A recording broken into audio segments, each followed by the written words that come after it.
In a richly diverse world, democracy comes in many forms.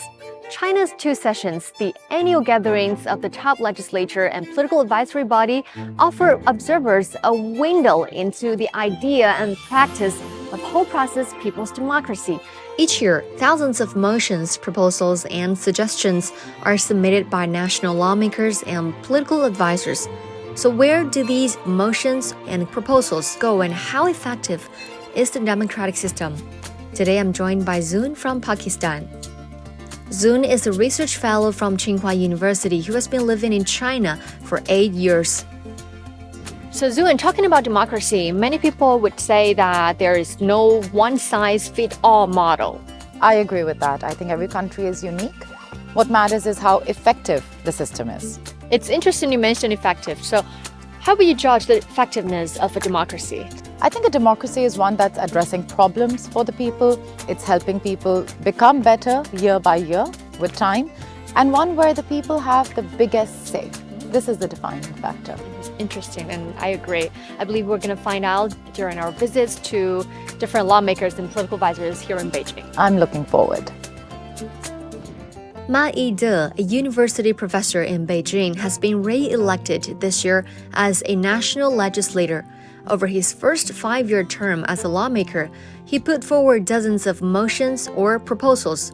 All of them received feedback from the government. Many were included into regulations, policies, or even laws.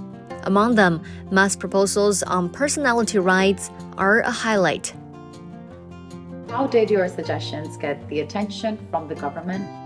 关于人格权变，我反复调研，走访了这个民法界的前辈、老师、同仁，开了多次座谈会，写了1万多字的分析和报告，以人大代表的名义呈送给全国人大法工委。全国人大常委会就我提出的这个问题，专门召开专家学者研讨会，最后形成了这个人格权变入民法典。The section on personality rights is seen as a major innovation of China's civil code, which took effect in January 2021. Ma said that incorporating personality rights provisions into an independent section highlights the protection of people's dignity. 民法典人格权变的制定就是以人民为中心。中国的人大代表是来自于人民。人大代表更多的是要履职，是要为百姓发声，向决策者反映，体现人民的声音，体现人民的意志。National lawmakers can submit motions or proposals whether the top legislature is in session or not. Political advisors can also submit proposals. In this way, the will of the people is turned into the will of the state and collective action. Huang, a doctor in Beijing, is a 2-term national political advisor. He is a representative from personages without party affiliations. Among the proposals Huang submitted in previous years, the one on painless labor had a most far-reaching influence. Why did you put forward this proposal on painless labor?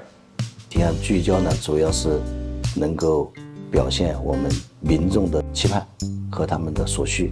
10年前，我们的分娩阵痛的比例大概不到10%，产妇要分娩的话都是强忍着。Huang's proposal was included into the government policy only a month later. In August 2018, the National Health Commission issued a work plan calling on medical institutions to expand their anesthesia services and promote painless labor. 我在2018年在全国政协提出这样一个提案，这么快得到相关上级主管部门大力的支持，我想这就是我们国家的这种相关的部门看到了人民的需求。作为诚信委员，我觉得有机会连任，再好好的为民发声，我们还要努力的去做好我们的本职工作。In March 2019, painless delivery was officially rolled out across the country. By 2020, an average 53% of women used labor pain relief during delivery in more than 900 Chinese hospitals. I think now I really get how lawmakers and political advisors fulfill their duties. Yeah, and the results are actually quite fruitful. I mean, in fact, in 2021, proposals and suggestions submitted by national lawmakers and political advisors during the two sessions have prompted the formulation of more than 1,600 government policies and measures. Wow, that's a big number in just 1 year. Right? Exactly. And earlier, some of my colleagues, they have also interviewed lawmakers and political advisors in other parts of China, and maybe you can have a look at what they had to say. 提了9个建议，你比如说家务劳动进学校，当年教育部把劳动课进学校、进中小学，尤其家务劳动进中小学，都得到了采纳。那我提出了关于加强对低级别不可移动革命文物的保护。这个提案呢也得到了国家文物局的高度的重视。在河南呢，就很快就把我们的平山宝丰县作为革命文物保护的一个试点。西颈锥入刑的建议，还有大力弘扬民间文化的建议，还有中华人民共和国家庭教育促进法的建议，这么多的建议被采纳了，我觉得主要一个呢，就是说你要密切的联系群众，真正了解群众的意愿和呼声，形成好的议案和建议，形成国家和法律的意志，更好的惠及民生。另外呢，也说明我们全过程的人民民主是最广泛、最真实、最管用的民主。Based on these, I can decipher that the interests of ordinary people in China's democracy and the government seem to be represented far more than many so-called democracies. That's interesting. And, this has also increased people's trust in the government.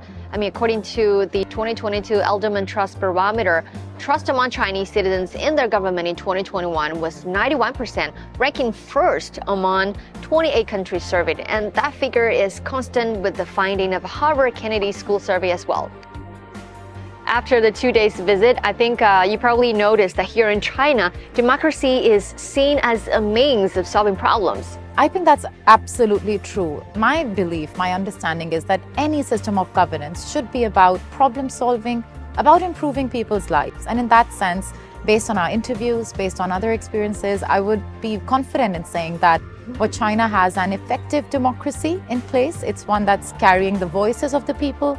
It's a system that's bringing frontliners to the forefront. And I think the world has a lot to learn from this. It's really inspiring to hear that. And I think that's exactly how China's democracy works in this regard. So thank you so much for joining our program. Thank you. It's been a pleasure.